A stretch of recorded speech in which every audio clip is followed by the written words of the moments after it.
अपने YouTube channel पे आप सभी लोगों का मैं हार्दिक स्वागत करता हूं। और बिहार से जुड़े सभी परीक्षाओं के लिए मैं आधुनिक बिहार के इतिहास से कुछ महत्वपूर्ण प्रश्नों को कराता हूं, जो बिहार के हर एग्जामिनेशन, चाहे वो बीपीएससी का हो, चाहे वो बिहार एसएससी हो, टीचर हो, इन सब में काम आएंगे। आपको ध्यान से सारे प्रश्नों को पढ़ना, समझना और बनाना है ना। और अब मैं शुरू करूंगा। और सबसे इम्पॉर्टेंट कि आप सभी लोग जो नए हैं वो चैनल को सब्सक्राइब कर लेंगे, टेलीग्राम के ग्रुप को ज्वाइन कीजिएगा। ग्रुप ज्वाइन जरूर कर लेंगे, लिंक में डिस्क्रिप्शन बॉक्स में उसका लिंक भी है, तो उसको ओपन करके उसमें शामिल हो जाइएगा। अब देखिए, एक बहुत आसान सवाल मैंने पूछा है कि किन पहाड़ियों से अमर सिंह अंग्रेजों की सेना के विरुद्ध छापामार युद्ध करते रहे। छापामार युद्ध का हो गया अर्थ की गुरिल्ला युद्ध। गुरिल्ला युद्ध का भी मतलब क्या हो गया कि अंग्रेजों के पास तो आधुनिक हथियार है, उनके पास जो बंदूकें हैं, जो राइफल है, वो बिल्कुल नई है। तरह तरह के वो उसके नाम भी होते हैं। जैसे आज भी देखिएगा तो तमाम तरीके से बंदूकों का नाम है, कोई AK-47 है, कोई और भी है। तो उनके पास मॉडर्न राइफल हथियार वगैरह थे। लेकिन जो कुंवर सिंह की सेना थी, या कुंवर सिंह और उनके साथियों के पास जो हथियार थे वो पुराने थे। कई बार तो वो लाठी लेकर के ही कूद जाते थे लड़ाई करने के लिए। तो अंग्रेजों के विरुद्ध छापामार युद्ध करना कुंवर सिंह की एक युद्ध कौशल तकनीक रही है। इसका मतलब हो गया कि वो शत्रुओं पे छुप छुप करके प्रहार कर रहे हैं, उनको पराजित करने की कोशिश कर रहे हैं, उनका सामना कर रहे हैं, उन पर वार कर रहे हैं, अटैक कर रहे हैं। तो कुंवर सिंह ने अंग्रेजों के विरुद्ध छापामार युद्ध पूछा गया। अमर सिंह जो कि कुंवर सिंह के भाई थे, तो अंग्रेजों की सेना के विरुद्ध छापामार युद्ध करते रहे किन पहाड़ियों से। तो इसका उत्तर बताइएगा। राजगीर की पहाड़ियां, कैमूर की पहाड़ियां, रांची की पहाड़ियां, या फिर बराबर की पहाड़ियां। तो बहुत ही आसान है, कैमूर की पहाड़ियां।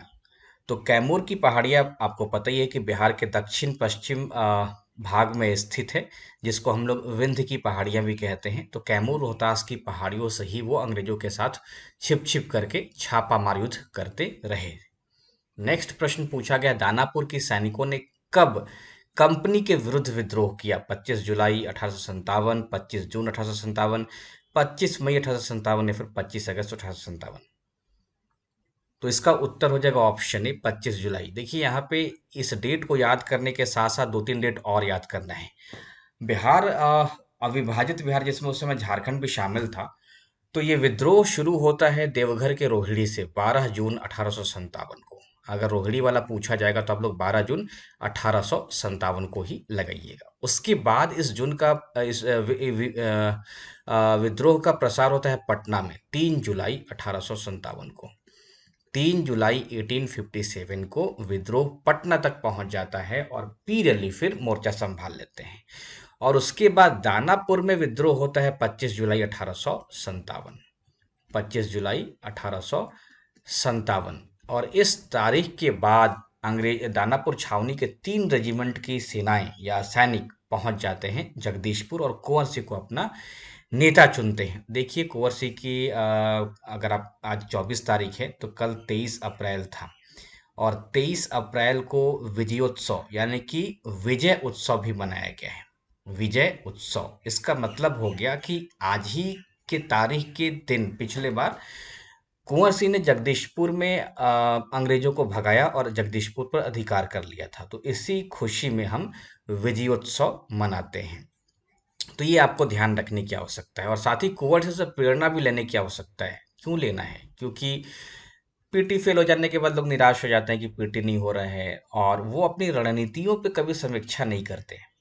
फोन आता है कि सर पीटी तो होते नहीं खे। तो पीटी कहाँ से होगी? एक बार अगर पीटी मेरे वालों फेल हो गई बानी तो आदत तो जब तक ना सुधारब तब तक कैसे पीटी होगी। एकरा खातिर आत्म मूल्यांकन करना बहुत जरूरी है। तो आप लोग लगातार आत्म मूल्यांकन, अपनी समीक्षा खुद खुद कीजिए। और मैक्सिमम लोगों के पास जो प्रॉब्लम आती है कि वो लगातार किताब ही बदलते रह जाते हैं। उनको लगता है कि इस किताब को छोड़ करके अगली बार दूसरा किताब पढ़ ले, तो फिर वो दूसरी किताब भी आपके लिए बिल्कुल नई हो जाती है। तो इसी कारण से फिर सूचनाओं को अलग तरीके से याद और संग्रह करना पड़ता है, तो वो भी आपको दिक्कत पैदा करता है। तो इन सबसे थोड़ा सा मुक्ति पा लीजिए। तमाम उपायों को मैंने टेलीग्राम ग्रुप में बताया है, आप लोग वहां जा करके पढ़ते रहिएगा। और एक ही टाइप का प्रॉब्लम सबका आता है, चाहे वो प्रीलिम्स दे रहे हो चाहे वो मेंस दे रहे हो। तो जरूर वहां पे देखिए। थर्ड क्वेश्चन मैंने पूछा है, थर्ड वाला निकालू मैं, हाँ। बिहार में 1857 की क्रांति के नेता बाबू कुंवर सिंह का देहांत कब हुआ था? अब देहांत पूछा गया आप लोगों से 26 अप्रैल 1858 को, या 9 मई 1858 को, 17 जून 1858 को, या फिर 20 जून 1858 को। इसका उत्तर हो जाएगा ऑप्शन है 26 अप्रैल 1858 को। तो सही उत्तर है 26 अप्रैल 1858 को। और दरअसल 23 अप्रैल 1858 को जगदीशपुर के पास अंतिम लड़ाई लड़ी गई थी, और ईस्ट इंडिया कंपनी के जो भाड़े के सैनिक थे उनको वो खदेड़ दिए, और उसी दिन घायल भी हो गए थे। तो घायल होने के उपरांत इनका मृत्यु हो गया। कुछ इतिहासकार ये भी कहते हैं कि जो कुंवर सिंह के जो सेनापति थे, दरअसल उन्होंने ही इनका पता बता दिया था जब वो गंगा नदी पार कर रहे थे। तो अंग्रेजों को पता चल गया था कि कुंवर सिंह गंगा नदी को पार करके वो अपने गांव जा रहे हैं, तो वो उनके पीछे पड़ गया था। खास करके विल्सन टायर का नाम याद रखेंगे, विल्सन टायर के साथ कुंवर सिंह का अंतिम मुकाबला हुआ था। दो चार इंफॉर्मेशन और याद करना है कि क्या पूछा जा सकता है, अभी तक पूछा नहीं गया है। हालांकि अभी तक ये भी नहीं पूछा गया कि कुंवर सिंह का देहांत कब हुआ था, इसको याद रखेंगे, ये सोचना बहुत इंपॉर्टेंट है। और साथ साथ जब कुंवर सिंह बहादुरी के साथ जगदीशपुर के किले के पास लड़ाई लड़ रहे थे, तो वहां पे अंग्रेजों का एक झंडा था जिसका नाम था यूनियन जैक, और यूनियन जैक को उतार देते हैं। बहुत ही ज्यादा चर्चा का विषय रहता है कि वो अंग्रेजों के झंडे को उतार देते हैं। तो यूनियन जैक नामक जो झंडा था वो जगदीशपुर के किले के ऊपर फहरा रहा था, जो कि अंग्रेजों का झंडा था, इसी को वो उतार देते हैं। और इसका मतलब ये हो गया कि अब वहां पे अंग्रेजों की दावेदारी खत्म है और कुंवर सिंह ने उस पर अधिकार कर लिया। इसी संदर्भ में एक ब्रिटिश इतिहासकार रहते हैं जिनका नाम होम्स रहता है। वो कहते हैं, चूंकि इस लाइन को आप मेंस पे भी कोट कर सकते हो, और मेंस के किसी भी नोट्स गाइड में आप इस कोटेशन को नहीं देखिएगा, लेकिन डालना बहुत जरूरी हो जाता है अगर आपको कुछ नंबर खींचना है तो। उन्होंने कहा कि उस बूढ़े राजपूत ने ब्रिटिश सत्ता के विरुद्ध अद्भुत वीरता और आन बान के साथ लड़ाई लड़ी। यह गनीमत था कि उस युद्ध के समय कुंवर सिंह की उम्र करीब 80 वर्ष की थी। अगर वह जवान होते तो शायद अंग्रेजों को 1857 में ही भारत छोड़ना पड़ता। तो ये स्टेटमेंट आता है ब्रिटिश इतिहासकार होम्स का।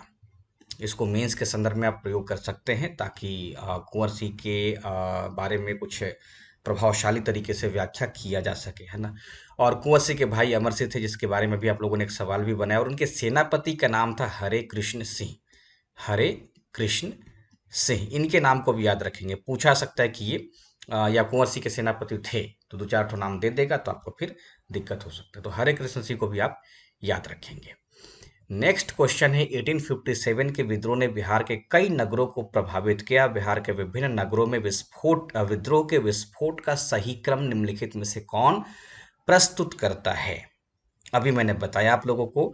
तो रोहिणी के बाद पटना विद्रोह आया था, और पटना के बाद पटना और मुजफ्फरपुर एक ही दिन था, 3 जुलाई 1857 को ही था। और उसके बाद 25 जुलाई को दानापुर में, और फिर वो पहुंच जाता है जगदीशपुर में।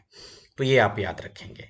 तो विद्रोह का जो सही क्रम था वो रोहिणी, पटना, मुजफ्फरपुर और दानापुर जगदीशपुर, इतना याद रखेंगे। नेक्स्ट पूछा गया, बिहार के शेख बिहारी संबंधित है 1857 के विद्रोह से, भारत छोड़ो आंदोलन से, सविनय अवज्ञा आंदोलन से, असहयोग आंदोलन से। तो इसका उत्तर है ऑप्शन ए, 1857 के विद्रोह से शेख बिहारी का संबंध है ना। और 1857 के ये प्रमुख क्रांतिकारी के रूप में ही माने ही जाते हैं, और दरअसल इनका जो जुड़ाव था वो झारखंड से था। तो झारखंड राज्य के एक गांव था वोडमा में, जिसका नाम था होक्टे। तो होक्टे से ही संबंधित थे, और ये बुनकर अंसारी परिवार में थे, और इनको फांसी दी गई थी 8 जनवरी 1858 को। तो ये सारे तथ्यों को ध्यान में रखना है।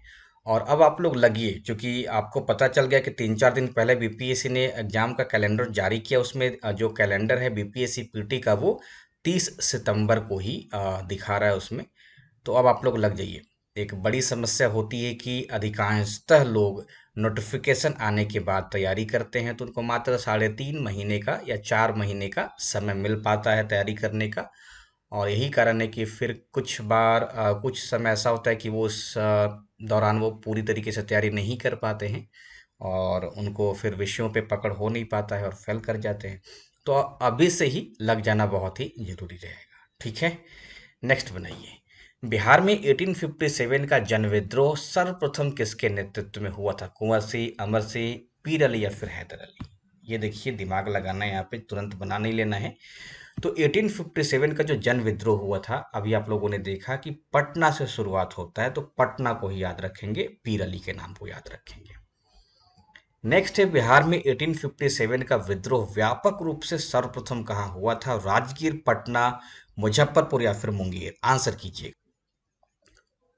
इसका उत्तर है ऑप्शन बी, पटना। तो बिहार में 1857 का विद्रोह व्यापक रूप से सबसे पहले होता है पटना में, और अविभाजित बिहार रहेगा तो फिर देवघर जिले के रोहिणी से इस विद्रोह की शुरुआत हुई थी। नेक्स्ट क्वेश्चन है, उस क्षेत्र की पहचान कीजिए जहां संथालों ने 1855-56 में अपनी सरकार की घोषणा की थी। मुंगेर, भागलपुर, गया, मुंगेर, भागलपुर, राजमहल या फिर शाहाबाद गया? बहुत ही आसान क्वेश्चन है। ऑप्शन ए में मुंगेर भागलपुर दोनों का एक ही साथ कॉम्बिनेशन है। ऑप्शन बी में गया और मुंगेर है। ऑप्शन सी में भागलपुर राजमहल है। ऑप्शन डी में शाहाबाद और गया है। आंसर कीजिएगा आप लोग। इसका सही उत्तर ऑप्शन सी, भागलपुर और राजमहल का जो क्षेत्र है वो दरअसल दामन ए कोह के नाम से जाना जाता था। दामन ए कोह, इसी क्षेत्र में संथाल जो वहाँ की जमीन थी उसको अपने से जोत के काफी उपजाऊ बना लिए थे। तो दामन ए कोह क्षेत्र में संथाल रहते थे, खेती करते थे। लेकिन जो अंग्रेज थे वो दरअसल इनकी जमीनों को हड़पना शुरू कर दिए थे। साहूकार और जो व्यापारी थे वो दरअसल काफी शोषण करते थे। पुलिस इनका साथ नहीं देती थी, न्यायालय इनका साथ नहीं देती। तो ये सब तमाम कारण थे जो संथाल विद्रोह का कारण जाना जाता है। तात्कालिक कारण भी बहुत इंपॉर्टेंट रहेगा। दरअसल ब्रिटिश सरकार के द्वारा जो एक भागलपुर से लेकर के वर्धमान तक रेल लाइन बिछाने का परियोजना शुरू किया गया था, और इसी रेल लाइन परियोजना में संथालों को से बेगारी लिया जाने लगा। तो भागलपुर वर्धमान रेल लाइन बिछाने के लिए संथालों को से जो बेगारी लिया गया वो इनके असंतोष का मुख्य कारण था। और चोरी के आरोप में एक संथाल को शायद पीट भी दिया गया था। इसी कारण से इस विद्रोह का बड़े पैमाने पर फैलाव भी हुआ था। और माना यह भी जाता है कि ये झारखंड राज्य के आदिवासियों का एक बड़ा विद्रोह था। इसको याद रखिएगा। और इस संदर्भ में कुछ और पॉइंट याद रखेंगे कि इस विद्रोह को कार्ल मार्क्स ने अपनी पुस्तक द कैपिटल इस पुस्तक में भारत की प्रथम जन क्रांति भी कहा है। तो जन क्रांति कहने वाले जो लेखक हैं वो कार्ल मार्क्स हैं। इसको याद रखिएगा। एक और इम्पॉर्टेंट पॉइंट याद रखें कि भारत की जो वर्तमान राष्ट्रपति महोदया हैं श्रीमती द्रौपदी मुर्मू, वो संथाल जनजाति से ही संबंधित हैं। और झारखंड की सबसे बड़ी जनजाति भी ये है। और देश में अगर देखिएगा तो गोंड और भील के बाद तीसरा सबसे बड़ा एसटी है। तो आदिवासी के रूप में थर्ड माना जाता है। और जो राष्ट्रपति महोदय हैं उनको भी याद रखिएगा। पूछा जा सकता है कि वो किस आदिवासी समूह से संबंध रखती हैं, तो संथाल से ही रखती हैं। इसको याद रखिएगा क्योंकि वो पहली महिला आदिवासी राष्ट्रपति भी हैं। नेक्स्ट पूछा गया है, मुंगेर का जो बढ़ैया ताल विद्रोह है उसका उद्देश्य क्या था? बकाष्ठ भूमि की वापसी की मांग, मुस्लिम किसानों का शोषण बंद हो, जमींदारी प्रथा की समाप्ति, कृषि पर कर की समाप्ति? इसका उत्तर है ऑप्शन ए, बकाष्ठ भूमि की वापसी की मांग। नेक्स्ट है, वहाबी आंदोलन का मुख्य केंद्र था अलीगढ़, पटना, लखनऊ या फिर आरा? लखनऊ, अलीगढ़, पटना या आरा? आंसर कीजिएगा। तो वहाबी आंदोलन का जो मुख्य केंद्र था वो दरअसल पटना था। इसको याद रखेंगे। नेक्स्ट पूछा गया, बिहार का कौन सा क्षेत्र 1770-71 में सन्यासी विद्रोह का केंद्र था? पूर्णिया, पटना, गया या फिर नालंदा? उत्तर इसका ऑप्शन है पूर्णिया। नेक्स्ट है, बिहार में नोनिया विद्रोह जो 1778 से 1800 के मध्य हुई थी के दौरान निम्नांकित में से कौन सा जिला प्रभावित हुआ था? सारण, वैशाली, पूर्णिया या फिर उपरोक्त सभी? उत्तर इसका ऑप्शन डी, नोनिया जो विद्रोह हुआ था उसमें जो प्रभावित होने वाले जिले थे वो तीनों थे। इन क्षेत्रों में नोनिया रहते थे, नोनिया समुदाय के लोग रहते थे। तो इसको याद रखिएगा। नेक्स्ट है, वहाबी आंदोलन का उद्देश्य था सामाजिक और धार्मिक सुधार, मुस्लिमों पर पड़ने वाले पाश्चात्य प्रभावों का विरोध, भारत में ब्रिटिश सत्ता की समाप्ति या फिर उपयुक्त सभी? उत्तर इसका ऑप्शन डी, उपयुक्त सभी। नेक्स्ट है, भारत में वहाबी आंदोलन के प्रवर्तक सैयद अहमद पटना कब आए थे? 1854 में, 1831 में, 1855 में या फिर 1821 में? तो वहाबी आंदोलन की शुरुआत होती है 1820 में, और 1821 में सैयद अहमद पटना आए थे। नेक्स्ट है, बिहार स्टूडेंट कॉन्फ्रेंस की स्थापना कब हुई थी? 1906 में, 1909 में, 1905 में, 1903 में? तो इसका उत्तर है option A, Bihar student conference की स्थापना हुई थी 1906 में। इसका पहला सम्मेलन पटना कॉलेज में किया गया था और राजेंद्र प्रसाद ने बिहार स्टूडेंट कॉन्फ्रेंस की स्थापना में काफ़ी सक्रिय भूमिका निभाई थी। और दरअसल राजेंद्र प्रसाद छात्र आंदोलन में कलकत्ता चले गए थे और वहीं से दरअसल उनकी आंदोलन में शामिल होने की कहानी जो है वो शुरुआत होती है। इसको भी आप याद रखिएगा। नेक्स्ट, बिहार प्रांतीय सम्मेलन का पहला अधिवेशन 1908 में कहाँ पे हुआ था? पटना में, भागलपुर में, मुजफ्फरपुर में या फिर दरभंगा में? तो इसका उत्तर ऑप्शन है, बिहार प्रांतीय सम्मेलन का पहला सम्मेलन हुआ था पटना में। नेक्स्ट, भारतीय राष्ट्रीय कांग्रेस के 1912 के बांकीपुर अधिवेशन की अध्यक्षता किसने की थी? सैयद हसन इमाम ने, राजेंद्र प्रसाद ने, आर एन मधोलकर ने या फिर एनी बेसेंट ने? तो बांकीपुर अधिवेशन की अध्यक्षता करने वाले थे आर एन मधोलकर। नेक्स्ट है, भारत से कांग्रेस के एक प्रतिनिधिमंडल में कौन से दो बिहारी नेता 1914 में इंग्लैंड भेजे गए थे? अली इमाम और हसन इमाम, राजेंद्र प्रसाद और ब्रजकिशोर प्रसाद, मजहरुल हक एवं सचिदानंद सिन्हा, महेश नारायण एवं फखरुद्दीन? इसका उत्तर है ऑप्शन सी, मजहरुल हक एवं सचिदानंद सिन्हा इंग्लैंड भेजे गए थे। इसको याद रखेंगे। नेक्स्ट है, पटना हाई कोर्ट की स्थापना कब हुई थी? 1916 में, 1917 में, 1918 में या फिर 1920 में? तो पटना हाई कोर्ट की स्थापना हुई थी 1916 में। नेक्स्ट है, बिहार में होम रूल आंदोलन के संस्थापक कौन थे? सचिदानंद सिन्हा, एनी बेसेंट, मजहरुल हक या फिर राजेंद्र प्रसाद? उत्तर इसका ऑप्शन सी, मजहरुल हक। नेक्स्ट है, पंडित जवाहरलाल नेहरू ने कांग्रेस के किस अधिवेशन में सर्वप्रथम भाग लिया था? गया, बांकीपुर, फैजपुर या फिर मद्रास? तो इसका उत्तर है ऑप्शन बी, बांकीपुर अधिवेशन में कांग्रेस के प्रतिनिधि के तौर पे नेहरू ने शामिल हुए थे। नेक्स्ट है, बिहार के किस जिले में होम रूल का प्रचार नहीं हुआ था? पटना, मुजफ्फरपुर, चंपारण या फिर सारण? तो उत्तर इसका ऑप्शन सी, चंपारण में होम रूल का प्रसार नहीं हुआ था। नेक्स्ट है, बिहार में गो हत्या रोकने के लिए गौरक्षणी सभाओं की स्थापना किस वर्ष की गई थी? 1882 में, 1877 में, 1893 में, 1897 में? उत्तर इसका ऑप्शन सी, 1893 में गोरक्षणी सभाओं की स्थापना की गई थी। नेक्स्ट है, बिहार बंगाल से अलग हुआ था। बहुत आसान सवाल पूछा गया। 1910 में, 1912 में, 1921 में, 1947 में? उत्तर इसका ऑप्शन डी, सॉरी बी, यहाँ पे बी होना चाहिए, तो बी 1912 में अलग हुआ था। नेक्स्ट है, बिहार में अलग प्रांत के लिए आंदोलन जिसके परिणाम स्वरूप वर्ष 1911 में बिहार एवं उड़ीसा के नए प्रांत का निर्माण हुआ, उसका नेतृत्व किसने किया था? सदन सिन्हा ने, जेबी कृपलानी ने, अनुग्रह नारायण ने या फिर बिरसा मुंडा ने? उत्तर इसका ऑप्शन ए, बहुत ही इंपॉर्टेंट है, सचिदानंद सिन्हा को याद रखिएगा। इन्हीं के प्रयासों से दरअसल बिहार बंगाल से अलग हुआ था, तो इसको याद रखिएगा। तो ये कुछ इंपॉर्टेंट प्रश्न मैंने आपको कराया जो बिहार के हर एग्जामिनेशन के लिए काफ़ी इंपॉर्टेंट रहेगा। और 69th बीपीएससी के लिए अब आप लोग मोर्चा संभालिए और तन और मन के साथ इस एग्जामिनेशन के प्रति समर्पित हो जाइए। जैसे कि आप लोग देखते भी हैं, चुनाव लोकसभा का होने वाला है 2024 में, पार्टियां तैयार हो गई हैं अपनी रणनीति बनाने में। तो ठीक वैसे ही अब आपको अपनी रणनीति के अनुसार काम करने का समय आ गया है। तो जरूर से जरूर आप लोग लगिए। Thank you.